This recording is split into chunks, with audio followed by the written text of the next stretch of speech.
ರಾಜಕಾರಣ ಹೀಗೆ ಎಲ್ಲವೂ ಸರಿ ಇದೆ, ಎಲ್ಲವೂ ಗಟ್ಟಿಯಾಗಿದೆ, ಎಲ್ಲವೂ ಸ್ಟೇಬಲ್ ಆಗಿದೆ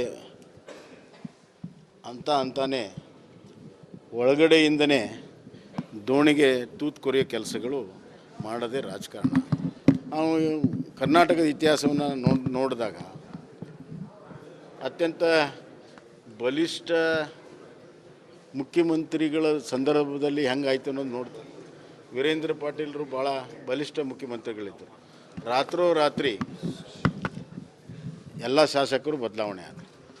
ಮುಂದೆ ದೇವರಾಜ್ ಅರಸರು ಅಂತ ಎರಡನೇ ಬಾರಿ ತಮ್ಮ ಸ್ವಂತ ಶಕ್ತಿ ಮೇಲೆ ಆಯ್ಕೆಯಾಗಿ ಮುಖ್ಯಮಂತ್ರಿ ಆಗಿದ್ದರು.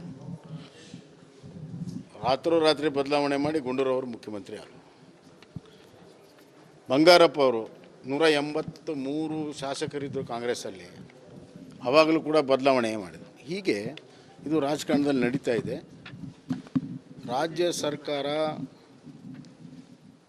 ಇವತ್ತು ಕಳೆದ 1.5 ವರ್ಷದಲ್ಲಿ ಏನೇ ಪರ್ಫಾರ್ಮೆನ್ಸ್ ಮಾಡದಿರೋ ಕಾರಣದಿಂದ ಜನ ಅಂತೂ ಭ್ರಮನಿರಸನಗೊಂಡಿದ್ದಾರೆ. ಅದರ ಜೊತೆಗೆ ಆಡಳಿತ ಪಕ್ಷದ ಶಾಸಕರು ಕೂಡ ಭ್ರಮನಿರಸನಗೊಂಡಿದ್ದಾರೆ.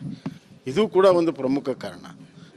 ಹೀಗಾಗಿ ಇವತ್ತು ಕಾಂಗ್ರೆಸ್ಸಿನಲ್ಲಿ ಆಂತರಿಕವಾಗಿ ಗೊಂದಲ ಸೃಷ್ಟಿಯಾಗಿದೆ ಮತ್ತು ಮುಖ್ಯಮಂತ್ರಿಗಳ ಕುರ್ಚಿ ಅಲ್ಲಾಡ್ತಾ ಇದೆ ಅನ್ನುವಂಥ ಭಾವ ಇವತ್ತು ಅಲ್ಲಿ ಬಂದಿದ್ದರಿಂದ ಯಾರ್ಯಾರು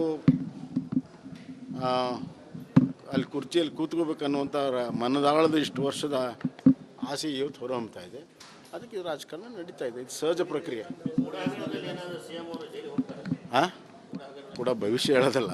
ಆ ಥರ ಒಬ್ಬ ಜವಾಬ್ದಾರಿ ಮಾಜಿ ಮುಖ್ಯಮಂತ್ರಿಗೆ ಹಂಗೆಲ್ಲ ಮಾತಾಡೋಕ್ಕಾಗಲ್ಲ.